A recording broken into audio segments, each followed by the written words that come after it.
ব্রহ্মপুত্র নদ এশিয়া মহাদেশের একটি গুরুত্বপূর্ণ নদী। সংস্কৃত ভাষায় ব্রহ্মপুত্রের অর্থ ব্রহ্মার পুত্র।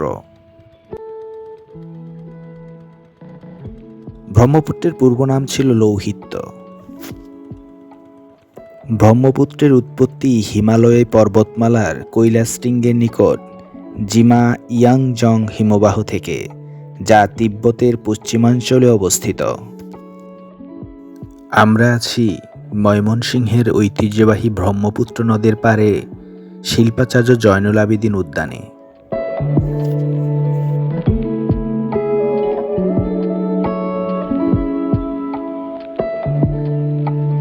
এই পার্কটিতে প্রতিদিন হাজারো মানুষের কর্মচাঞ্চল্যে ভরে থাকে দিন থেকে রাত।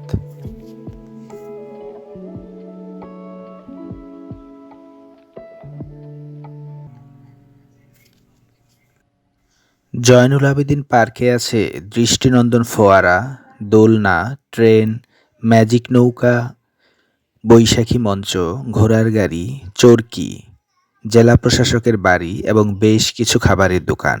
আর নদীতে ঘুরে বেড়ানোর জন্য রয়েছে সারি সারি নৌকা। একদিকে যেমন জয়নুল আবেদীন সংগ্রহশালার বিখ্যাত সব ছবি দেখার সুযোগ মিলে, অন্যদিকে সবুজ প্রাকৃতিক পরিবেশের মুগ্ধতায় কিছুটা সময় কাটানো যায়। আমার পিছনে এখন যে জায়গাটি সেটি হচ্ছে এম এ মতিন পাঠাগার। ময়মনসিংহের একজন কৃতি সন্তান স্মৃতি রক্ষার্থে ময়মনসিংহ সিটি কর্পোরেশনের উদ্যোগে 2024 সালে এই পাঠাগারটি উদ্বোধন করা হয়। ময়মনসিংহের মানুষ প্রাণবন্তভাবে এখানে ঘুরে বেড়াতে পারে, পরিবার নিয়ে ঘুরে যেতে পারে। দূর দূরান্ত থেকেও অনেক মানুষ আসে এই প্রাকৃতিক যে পরিবেশটা সেটা উপলব্ধি করার জন্য। আর এখানে দেখার মতো অনেক কিছুই আছে। জয়নুল আবেদীন সংগ্রহশালা আছে। পার্কের যে বিশালতা যে কারো মনকে ফ্রেশ করার জন্য খুবই উপযুক্ত।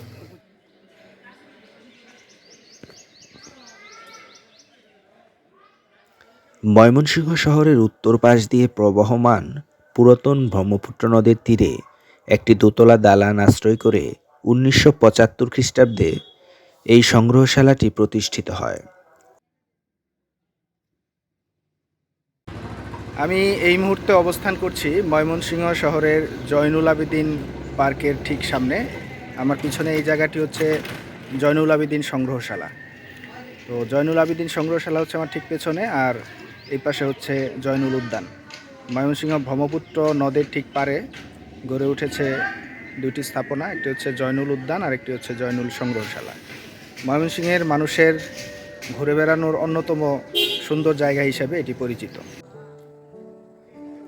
1975 সালের 15 এপ্রিল বাংলা, 1382 সালের 1 বৈশাখ বাংলাদেশ সরকারের উপরাষ্ট্রপতি সৈয়দ নজরুল ইসলাম এই সংগ্রহশালা উদ্বোধন করেন।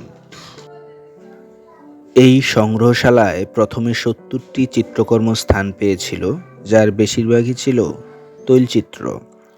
সবচেয়ে উল্লেখযোগ্য ছবির মধ্যে আছে বিভিন্ন দেশ ভ্রমণকালে শিল্পাচার্যের অঙ্কিত ছবি, গুণ টানা, নদী পারাপারের অপেক্ষায় পিতাপুত্র এবং দুর্ভিক্ষ।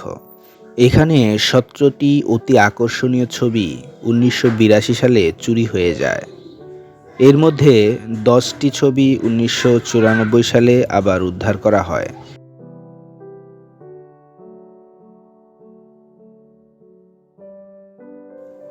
এছাড়াও রয়েছে শিল্পাচার্যের ব্যবহৃত জিনিস এবং তার কিছু স্থির চিত্র। স্থির চিত্রগুলো ভবনের দোতলার বারান্দায় শোভা পায়। শিল্পাচার্য জয়নুল আবেদীন 1914 সালে জন্মগ্রহণ করেন এবং 1976 সালে মৃত্যুবরণ করেন। তিনি ছিলেন আধুনিক বাংলাদেশি চিত্রশিল্পের পথিকৃৎ, যিনি দুর্ভিক্ষ, চিত্রমালা, সংগ্রাম, নবান্ন ও মনপুরা 70-এর মতো কালোজয়ী শিল্পকর্মের মাধ্যমে সাধারণ মানুষের দুঃখ কষ্ট ও লোকশিল্প ফুটিয়ে তুলেছেন। তিনি ঢাকা আর্ট ইনস্টিটিউট প্রতিষ্ঠা ও শিল্পচর্চার প্রসারে আমৃত্যু কাজ করেছেন।